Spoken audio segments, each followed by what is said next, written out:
O Shadow, cara, o Shadow. Quem é Shadow? Shadow é esse carinha. O Shadow, cara, o Shadow, véi. O Shadow, cara, o Shadow, véi. O Shadow.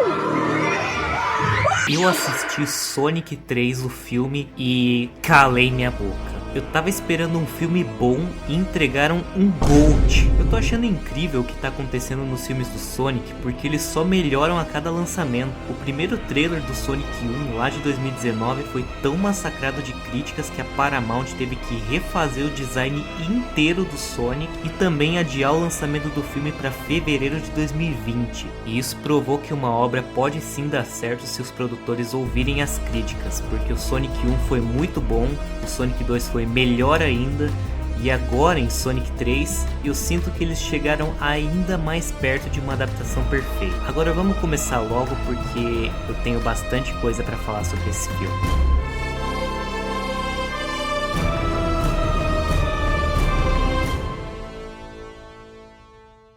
Primeiramente, eu quero falar que de todos os 3 filmes do Sonic, pelo menos os live action, esse foi o que mais adaptou bem os jogos. É o que mais tem a ver com a história dos jogos, é inclusive o que mais usa as músicas dos jogos, não sendo só um remix da Green Hill. E também fizeram mudanças na história que não são incomodativas, não são mudanças que acabam estragando a história, são mudanças que combinam com a estética do filme e também, né, deixa o filme mais acessível para as crianças. Sonic 3 custou, se não me engano, 122 dólares para ser feito e arrecadou mais de 422 milhões na bilheteria mundial, sendo então o filme que mais lucrou da trilogia. E agora eu vou falar um pouco sobre a história do filme. Sonic 3 começa mostrando uma cena onde temos uma ilha localizada em Tóquio, no Japão, que é onde estão mantendo a forma de vida suprema, também conhecida como Shadow o Ouriço. O Shadow esteve adormecido e preso nessa ilha durante 5 anos. Enquanto os soldados estavam cuidando do Shadow para ver se ele não ia escapar,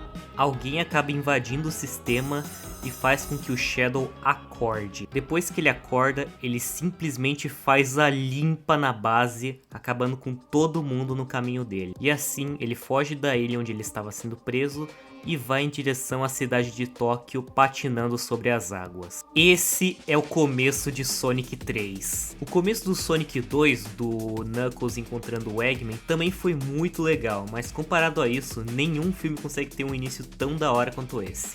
Agora, indo para a visão dos heróis, Sonic, Tails e Knuckles estão apostando uma corrida para ver quem que vai ser o campeão da família. Tá, e como sempre, Sonic vence, inclusive ao som da música que toca quando você passa de fase nos jogos do Sonic. Muito f... Porém, ele percebe que o Tails e o Knuckles que ele estava competindo são hologramas e quando ele vai voltar, prepararam uma festa de aniversário para ele. Na verdade, é aniversário de quando ele chegou na Terra, mas se bem que ele já estava na Terra há 10 anos, então não sei. Depois da festa, o Sonic leva o Tom, né, o amigo do primeiro filme, pra caverna onde o Sonic morava antes de conhecer ele. Ele lembra da Garra Longa, né, a mãe do Sonic lá no primeiro filme, que até hoje eu acho que ela era a mãe adotiva. E o Tom tem uma conversa com o Sonic sobre ele nunca mudar quem ele é por dentro e também de fazer sempre as escolhas certas. Corta então pro Shadow andando no meio da rua chuvosa de Tóquio. E lá ele percebe que ele ficou preso durante 50 anos na base da GUN. 2024? I've been trapped for 50 years? Ou seja, o Shadow esteve preso desde 1979. Curiosidade forte. Ele é cercado de novo pela GUN e assim como ele fez na base, ele senta o sarrafo em todo mundo ali. Na casa do Sonic, chega um helicóptero da GUN, de onde dele sai a diretora Rockwell, dizendo que o comandante Walters precisava urgentemente da ajuda dos 3. Eles chegam em Tóquio e se deparam com o Shadow. Whoa, are you guys seeing this? He looks just like you. Impossible. You're a colorful bunch. Excuse me? Why do you look like me? I don't look like you. You look like me. Why do you look like me? Hey, you know what? I'll ask the questions, new hedgehog. Who are you? Why do you look like me? This is a waste of time. Eu amo essa cena. O Sonic fala pro Shadow que eles não vieram atrás de briga, porém o cabeça quente do Knuckles age antes de pensar. E com isso, ele, o Sonic e o Tails apanham feio. Depois de quebrar o pau em todo mundo, o Shadow pega uma moto e uma pistola e vaza fora. Foi exatamente isso que você ouviu. O Shadow pega uma moto e uma arma igualzinho no jogo. E assim temos o que é, na minha opinião, uma das melhores perseguições da história do cinema. O Sonic correndo atrás do Shadow de moto enquanto ele tenta atirar no ouriço azul. Sério, cada segundo dessa cena foi simplesmente incrível, velho. No final, o Sonic acaba perdendo pro Shadow e decide se reagrupar com a equipe no restaurante Shaw Garden, aquele mesmo lá do Sonic Adventure 2. Are you Detective Pikachu? Yes, he is. He does look like a Pokemon. Pika Pika. Lá eles encontram o comandante Walters, que conta um pouco da história de origem do Shadow, só que ele acaba morrendo porque alguém aparentemente acabou roubando os drones ovos do Robotnik e atacam no restaurante. Entra um cara de moto que desativa os drones, o Sonic e os outros perseguem eles e descobrem que esse cara é o Agente Rocha, o assistente do Robotnik.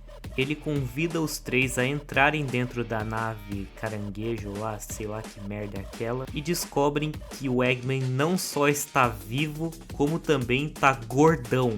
O Eggman fica puto descobrindo que alguém estava usando os robôs dele e decide se juntar ao Sonic para parar essa tal pessoa junto com o Shadow. E mais pra frente também descobrimos que essa outra pessoa que está ajudando o Shadow e que estava usando os robôs do Robotnik era o seu avô, o Gerald, que inclusive os dois são interpretados pelo Jim Carrey. O maluco é simplesmente uma lenda. Isso foi um resumo básico de como é a história, e agora que o filme entrou nas plataformas digitais no dia 21, vai estar mais fácil de assistir em qualquer lugar. Sobre os personagens do filme, o Sonic, o Tails e o Knuckles estão incríveis como sempre, e na minha opinião, o Tails teve muito mais protagonismo nesse filme do que no segundo. No 2 ele era só mais o ajudante do Sonic, mas nesse terceiro ele tem papéis muito importantes durante o filme. E agora chegou a hora de falar sobre ele. Shadow, de longe o melhor personagem do filme e da franquia inteira. Eu já gostava muito do Shadow nos jogos, mas nesse filme,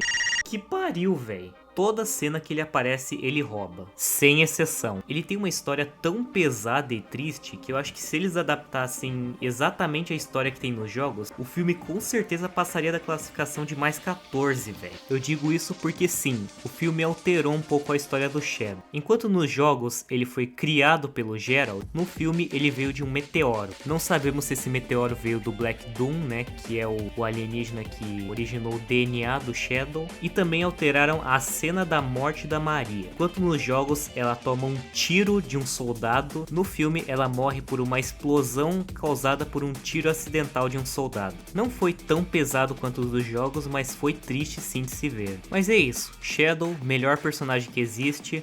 Acreditem todos na supremacia do Shadow. E pra finalizar, eu vou dizer um spoiler pesadíssimo. Então se você ignorou o aviso do início, eu tenho pena de você. A música Live and Learn do Sonic Adventure 2 toca pelo menos umas 4 vezes durante o filme. As duas primeiras são logo no início, na cena do Shadow fugindo da prisão, onde tem uma cena da Maria tocando um violão ao som de Live and Learn. A segunda é quando mostra a logo do filme, que também toca uma versão orquestral.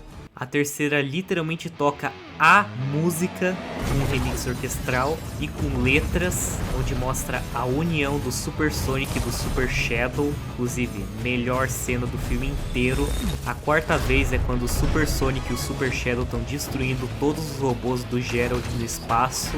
E a quinta toca em uma cena pós-crédito. Eu acho que eu esqueci de falar disso, não é? Mas sim, esse filme tem 2 cenas pós-crédito e eu vou falar delas agora. Na primeira cena pós-créditos, o Sonic estava apostando de novo corrida com o Knuckles e com o Tails, só que ele acaba indo um pouco longe demais, com uma placa onde diz que ele está aparentemente em Nova York. Até que atrás dele surge uma figura muito familiar, Metal Sonic. Ele tenta matar o Sonic ali mesmo, só que ele acaba se ferrando. Então ele chama um exército de Metal Sonics para matar o Sonic, e quando tudo aparentava estar perdido,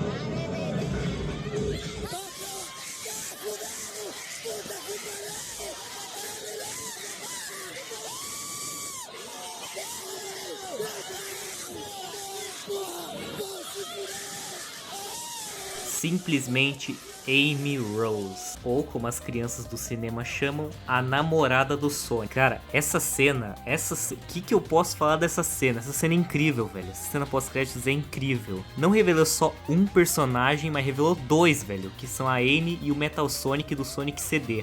Antes de explicar a segunda cena pós-créditos, eu tenho que explicar algo que acontece lá pro final do filme. O Eggman decide se voltar contra o Gerald, porque o Gerald disse que eles iriam destruir a Terra e não só dominar, que era o que o Eggman queria. Então ele decide só matar o Gerald botando um espinho do Sonic no cu dele. Desculpa, mas eu achei essa cena surpreendente e engraçada mesmo. E assim, ele e o Shadow acabam se sacrificando numa explosão para salvar o planeta inteiro. Com isso, poderíamos concluir que o Shadow e o Eggman morreram. Porém, na segunda cena pós-créditos, mostra um dos anéis inibidores do Shadow jogado na Terra. A câmera se aproxima e mostra que o Shadow está vivo. Agora, sobre o Eggman, depende do Jim Carrey. Eu soube que ele voltaria para Sonic 4 se tivesse um roteiro de ouro, assim como o 3. Porém, só Deus sabe se ele vai sair da aposentadoria de novo ou não. Eu vi umas pessoas falando que acharam o filme rápido demais.